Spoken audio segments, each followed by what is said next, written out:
میں ثابت کرنا چاہتا ہوں کہ شیعہ ہندوؤں سے بھی بڑا کافر ہے. ٹھیک ہے یا نہیں؟ ہندوؤں کی کتابیں، ہندوؤں کی مقدس کتاب کا نام وید ہے. کیا نام ہے؟ وید.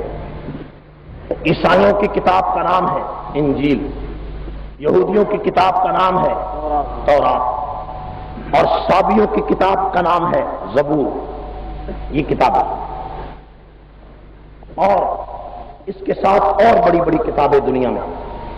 لیکن ہزاروں سال سے جب سے یہ دنیا قائم کوئی مذہب ایسا نہیں آیا جس مذہب میں کسی کے بزرگ کو گالی دینا عبادت ہو.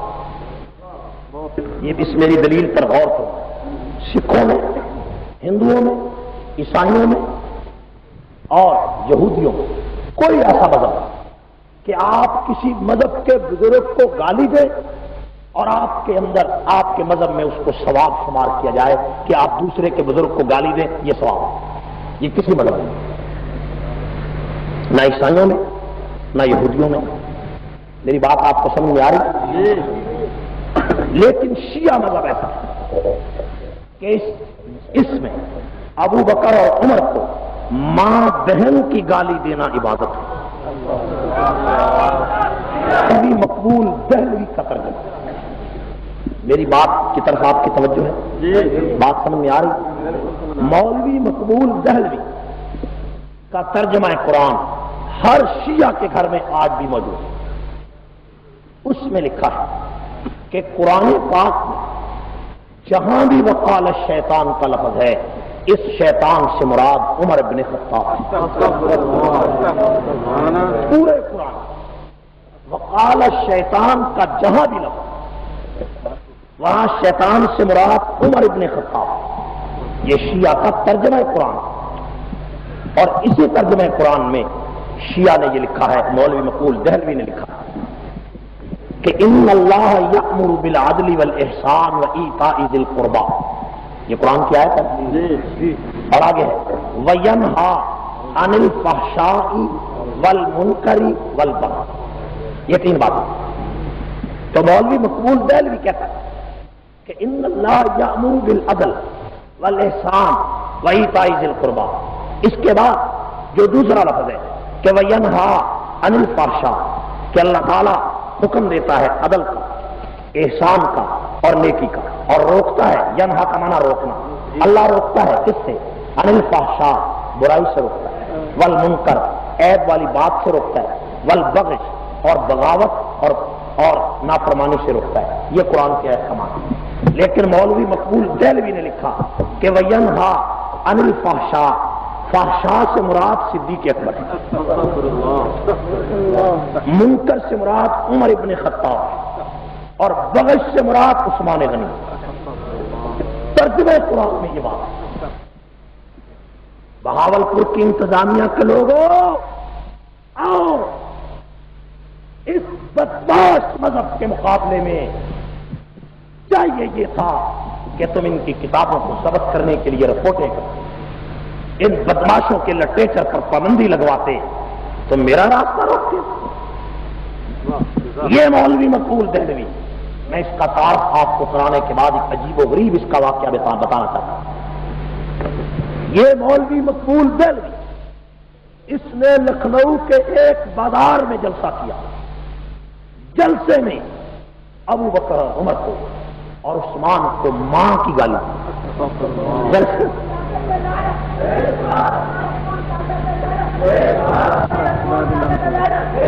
توجہ میری بات آپ کو سمجھ میں آ رہی ہے؟ تھک تو نہیں ہے؟ وقت کافی ہو چکا. میں کہتا ہوں تھک گئے تو بس کرتے ہیں. تو اگر آپ جو ساری رات بیٹھ کر تقریر سننا چاہتا ہے ہاتھ کھڑا کریں.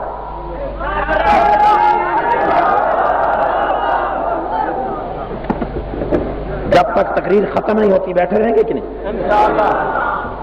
توجہ کیجیے.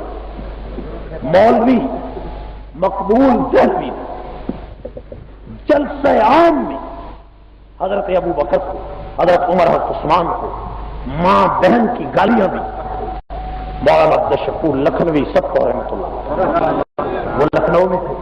ان کو خبر ملی، کتابوں میں لکھا ہے مولانا لکھنوی ساری رات روتے رہے، ساری رات۔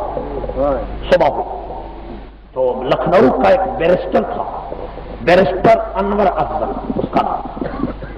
بیرسٹر انور افضل سے مشورہ کیا کہ ساری رات ابو بکر و عمر کو ماں بہن کی گالیاں دی گئی، تو بیرسٹر انور افضل نے کہا کہ مولوی مقبول دہلوی کے خلاف ہم انگریز کی عدالت میں کیس درج کراتے۔ چنانچہ بیرسٹر نے دعویٰ دائر کیا مولوی مقبول دہلوی کے خلاف کہ اس نے ابو بکر و عمر اور عثمان کو ماں بہن کی گالی دی۔ عدالت کے انگریز جج نے مولوی مقبول دہلوی کو عدالت میں طلب کیا اور اس سے پوچھا کہ تم نے جلسے میں مسلمانوں کے بزرگوں کو گالی دی؟ تو مولوی مقبول دہلوی جس کا یہ ترجمہ قرآن ہے اس نے اقرار کیا کہ میں نے گالی دی ہے۔ اس نے کہا کیوں گالی دی؟ تو انگریز کی عدالت میں یہ بدماش بیان دیتا ہے، یہ کائنات کا سب سے بڑا اچکا بدماش لعین کہتا ہے کہ ابو بکر و عمر کو گالی دینا میرے مذہب میں عبادت ہے، عدالت میں۔ اور اس کا وکیل کہتا ہے کہ جج صاحب آپ کا قانون ہے کہ کسی فرقے کو کسی جماعت کو اس کی عبادت سے روکا نہیں جا سکتا، تو ابو بکر و عمر کو گالی دینا ہمارے ہاں عبادت ہے، لہذا آپ اس قانون کی روح سے مولوی مقبول دہلوی کو ابو بکر و عمر کو گالی دینے سے نہیں روک سکتے۔ یہ عدالت انگریز جج نے اس کا بیان نوٹ کیا اور بیرسٹر انور افضل سے کہا کہ آپ اس کا جواب دیں۔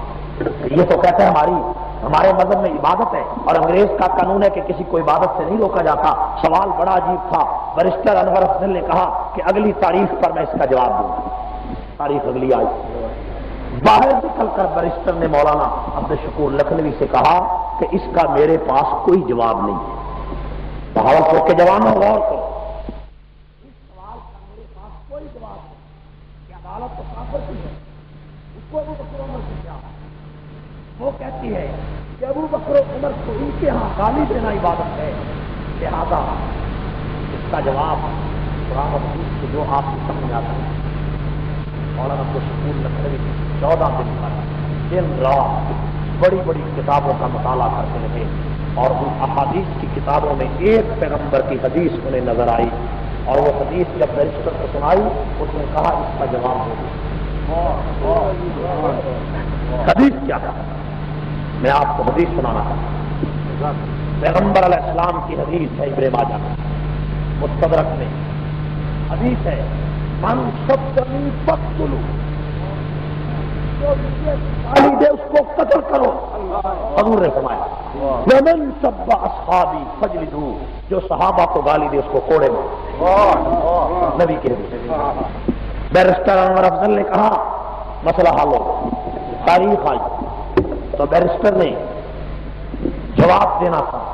اس نے جج سے کہا کہ جج صاحب مولوی مقبول کے نزدیک ابو بکر و عمر کو گالی دینا عبادت ہے اور ہمارے نزدیک جو صحابہ کو گالی دے اس کو کوڑے مارنا عبادت ہے، لہذا آپ یہ فیصلہ کریں کہ یہ اپنی عبادت پر عمل کریں، ہم اپنی عبادت پر عمل کریں۔